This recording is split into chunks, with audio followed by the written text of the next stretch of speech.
વાંસદા તાલુકાના સરા ગામે સેનામાંથી જવાન સેવા નિવૃત્ત થતા તેમનું સન્માન સભાનું આયોજન કરવામાં આવ્યું હતું। આ સામાન્ય સભાની આડમાં આદિવાસીઓમાં ગેરકાયદેસર વટાળ પ્રવૃત્તિ ચાલી રહી હોવાની શંકાના આધારે ગ્રામજનોએ વિરોધ કર્યો હતો। ગ્રામજનોએ વાંસદા પોલીસ મથકે લેખિત ફરિયાદ કરી હતી।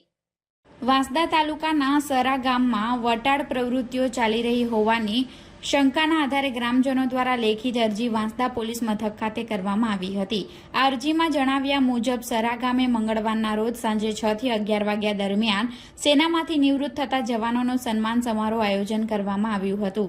આ આયોજન કોઈપણ જાતની પરવાનગી વગર કરાયું હતું। આદિવાસી પ્રજાને ગેરકાયદેસર રીતે ખ્રિસ્તી ધર્મના કાર્યક્રમો મારફતે સરા ગામ સહિત આસપાસના ધરમપુરી, કેવડી, ખરજઈ, કુકડા, ચારણવાડા, મહુવાસ, વાંટી, કાળા આંબા અને ગોધાબારી જેવા ગ્રામ્ય વિસ્તારમાં અહીં આવનારા લોકો દ્વારા જ કરાતી હોવાની ચર્ચા ઉઠી હતી।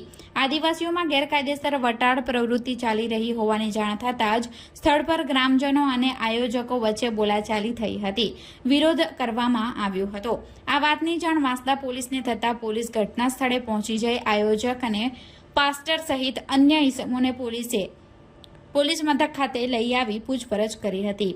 ગ્રામજનોની લેખિત ફરિયાદને પગલે વાંસદા પોલીસ આગળની તપાસ કરી રહી છે।